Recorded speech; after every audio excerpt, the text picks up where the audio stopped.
Okay guys, welcome back to Former Farm Kid channel.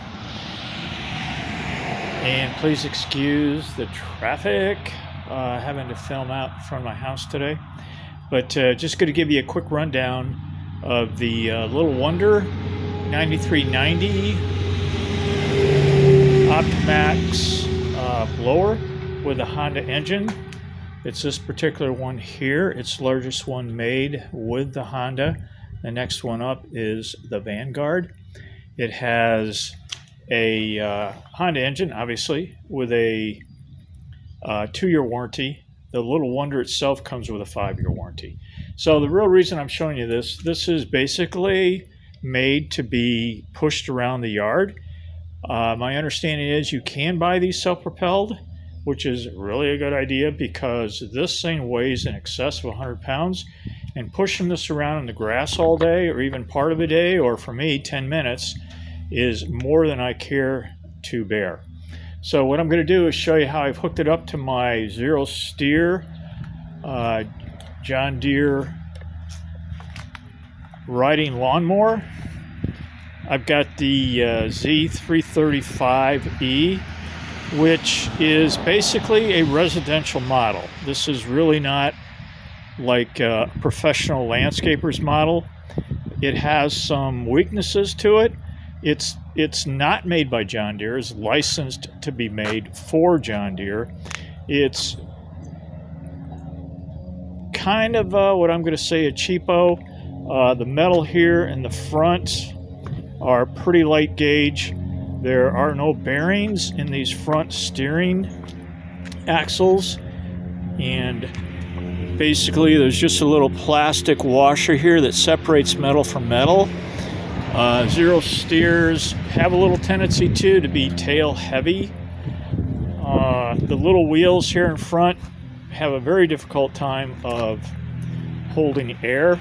And again, I'm not really here to give you an evaluation of this particular lawnmower.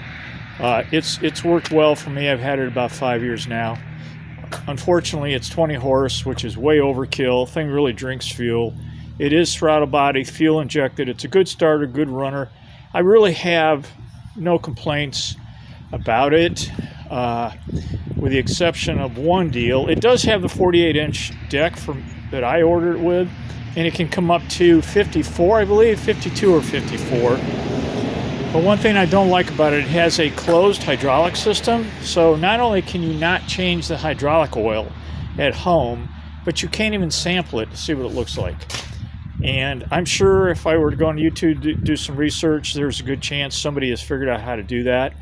But I haven't yet, and they say you never have to do it, which I find hard to believe, but it is what it is.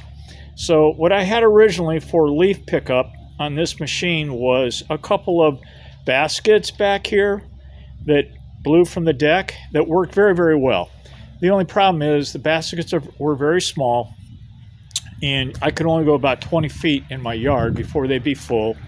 Having to load, hook back up, unload was just a major pain in the butt. So, but the nice thing about it is that basket kit came with a rear bumper and a hitch. So what I have done is put a ball hitch on the back of my zero steer to hook to my leaf blower. And here's how I did that. I basically just took a receiver ball hitch, a 2-inch receiver ball hitch here, and mounted it to some light gauge metal. We want to make sure we double net everything, or safety wire, anything that might come apart. And this allows it to pivot in pitch and roll, which is really important. Not only must it do that here, but it must do it back here as well. So you can see the level of travel I have here, and that's very important because it's very few times that these are in perfect plane. So what that requires you to do on the back is to make this so that this pin here cannot move back and forth, but rather move in the hole. If you were to make this pin sloppy what would happen is it would keep wanting to pull out of the hole. And this way, because it's rigidly perpendicular, it never wants to pull out. But I do have, of course, a safety pin and washer that I give it a little slack to, just to keep it basically from popping out of there. So again, this is just a 2-inch receiver, ball receiver. Cost, I think I paid just around $20 for it. Light gauge steel, all this stuff too. You can drill and make by hand. I do have a drill press that I used on mine, but if you have a battery operated screwdriver, you can easily drill through this stuff. So 2 holes here, soften the corners. I did put some rubber cushioning on my U-bolts here. It does provide a little bit of shock absorber between this frame and this frame, and I also did it to keep from marring up the paint on here as well. I've had this blower unit, for about 1.5 years now. It's worked flawlessly so far, and these have not moved a bit. Because these bars are pitched, I also put a wedge in the front here to keep this bar perpendicular to the lawnmower or to the ground. Otherwise, it would be pitched up and it would be constantly rubbing in this area there. The chain basically costs nothing. The clevises basically cost nothing. Again, all double nutted behind here, because the first hour I ran this thing, one of these pins came out, and I'm trying to think what else happened, but it did kind of roll away me. And oh, I know, I didn't have this particular hitch on it as well, so I replaced it with that. Okay, so this unit now costs $2,700, and 1.5 years ago it was $2,500 or so, so that's not too bad. Just doing a quick walk around on the unit. Again, it's made to be pushed by hand, but I set the ton up to be short enough so that when I sit on my lawnmower, I can reach back and get to the throttle. And by the way, this unit does not like jam accelerations because this blower is always hooked to the crankshaft. And by the way, you can buy units that have centrifugal clutches. It's kind of overkill though. So there's always a load on the engine. So what you need to do is about half throttle, let it come up to speed, and from about half throttle, then you can go ahead and give her the gas. You don't have to run it full speed. This unit puts out 2,500 cubic feet a minute, which equates at 160 miles an hour. And that's basically credit to the Honda engine. This is 11.7 horsepower is what it puts out at the shaft. This is the controller to this unit right down here, which is real critical to leaf blowing. So as I move the handle here, and I'll try to get both in frame, you can see what it does. You can literally shut the air off partially, but not fully. There's still a little bit of air coming out of the top, but it does keep you from blowing little leaves around when you don't want to, back at idle. You don't want to ever shut that off with the engine running full power, because it would really cause backup in the fan. So this lever here, very critical. You can point your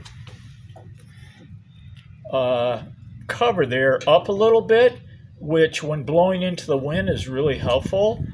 For heavier leaves, pointing it down a little bit to get air underneath the leaves to lift them up is really useful. What you really need to do is play with it a little bit so that you can see what's happening. And wow, I'm glad I had a look at this, because you know what? I have a bad tire. Wow, I just saw that. That is surprising. Okay, not good. And I don't have those tires all that hard either. So again, it's a Honda engine. Basically, shows you the throttle. Here are the carburetor controls.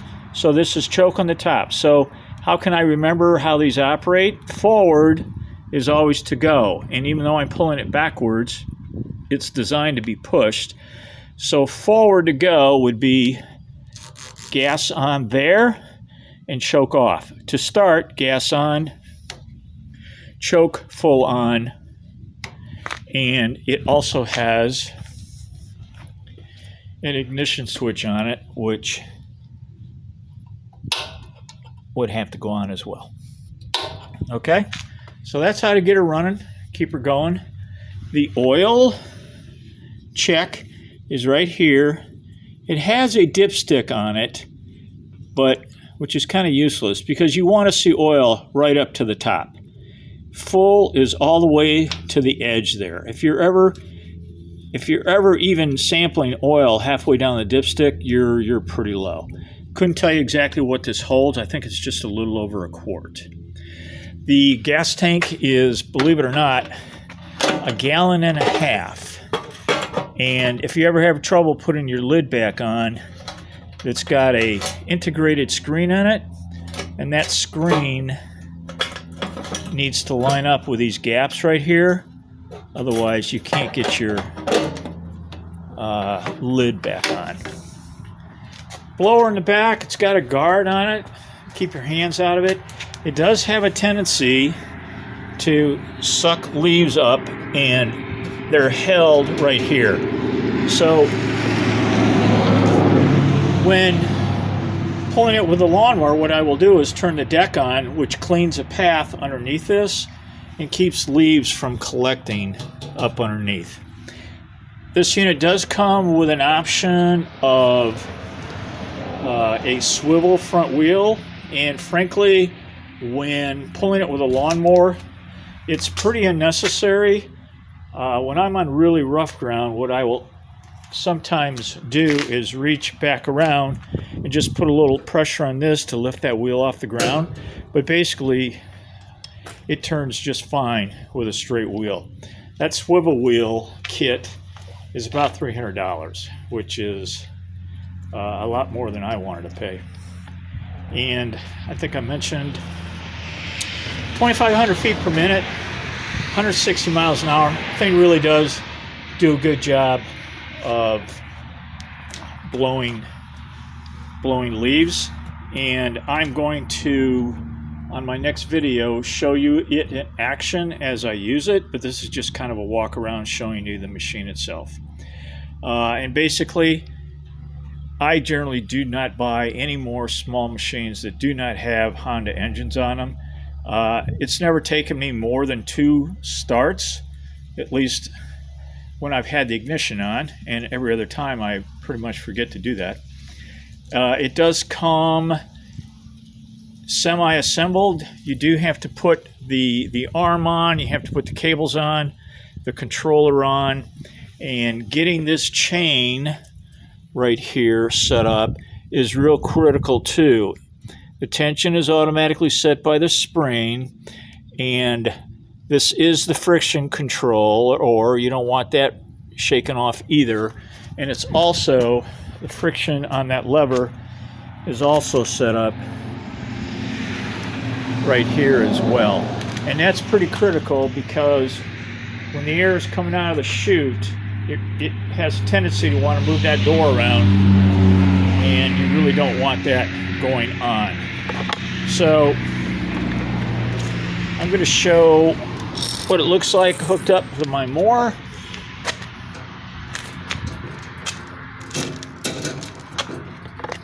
Pretty easy to do. I'm going to do it with one hand here.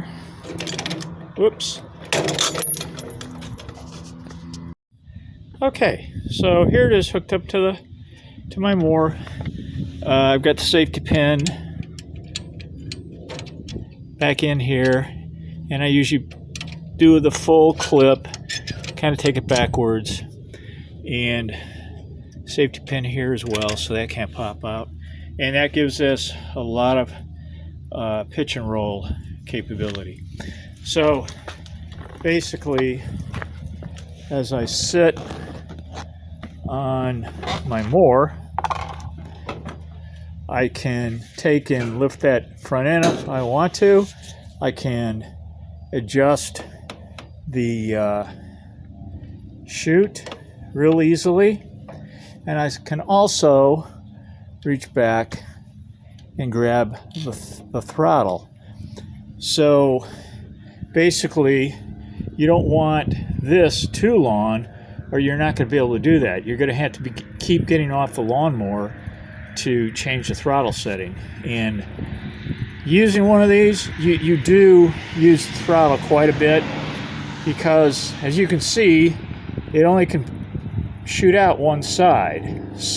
Some of the more sophisticated, larger commercial ones can shoot both sides, but these are one-sided. So you're either blowing things in a circle, or you're blowing one way and having to deadhead back with the power shut down. Not off, but the throttle down, which basically is the way it's supposed to be used. So in my next video, I'll give you a demo on me using it, blowing some leaves. We'll see you then. And if you like what you saw, give me a thumbs up. Definitely try to become a subscriber. Appreciate you watching. God bless. See you next time.